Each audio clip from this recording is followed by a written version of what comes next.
నందు ప్రేమైన సోదరి సోదరులకు యేసుక్రీస్తు నామములో శుభములు. దేవుని యొక్క కృప మీకు కలుగునుగాక. ఈరోజు దేవుడు మనకిచ్చిన మాట 55వ కీర్తన 17వ వచనం. సాయంకాలమున ఉదయమున మధ్యాహ్నమున నేను ధ్యానించుచు మొరపెట్టుకుందును, ఆయన నా ప్రార్థన ఆలకించును. ఈ మాటలు కీర్తనాకారుడు తెలియజేస్తున్నట్లుగా మనం చూడగలం. ఇక్కడ కీర్తనాకారుడు పైనంతా కూడా తనకు విరోధంగా లేచిన వారు తనని ఎలాగ ఇబ్బంది పెట్టారు అనేది తెలియజేస్తూ ఇక్కడ ఆయన చెప్తున్నారు కదా, సాయంకాలమున ఉదయమున మధ్యాహ్నమున నేను ధ్యానించుచు మొర్రపెట్టుకుందును.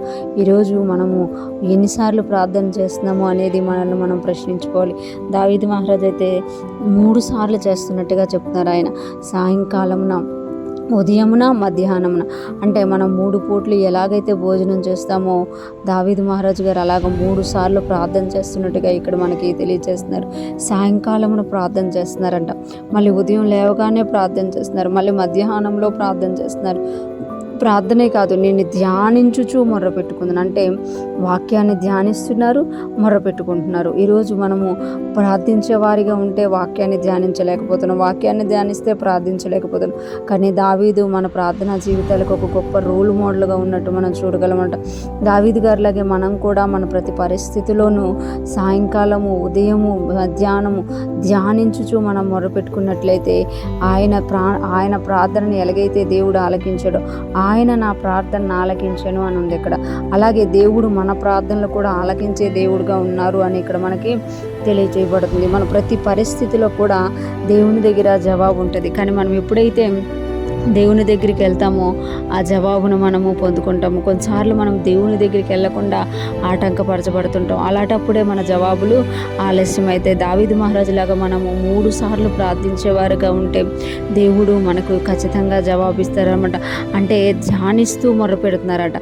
ఓన్లీ ప్రార్థన కాదు, ధ్యానించి మొర్రపెట్టుకోవడం అనేది కూడా ఆశీర్వాదకరము అని ఇక్కడ మనకి తెలియజేయబడుతుందన్నమాట. వాక్యంలో ఉన్నది ధ్యానిస్తూ ఆ వాక్యంలో ఉన్నదాన్నే ప్రార్థనగా చేసినప్పుడు మనము ధ్యానించి మొర్రపెట్టుకున్నట్టుగా ఉంటుంది అనమాట. ఈరోజు ఫ్రెష్ మన్నా వింటున్న ప్రతి ఒక్కరూ జ్ఞాపకం చేసుకోవాలి. దావీదు మహారాజులాగా మనము కూడా దినమునకు 3 సార్లు ప్రార్థించే వారిగా ఉండాలి అని దేవుడు కోరుకుంటున్నారు. మనం చూసుకుంటాం కదా, దానియేలు కూడా రోజునకు 3 ప్రార్థన చేసినట్లుగా మనం చూడగలం.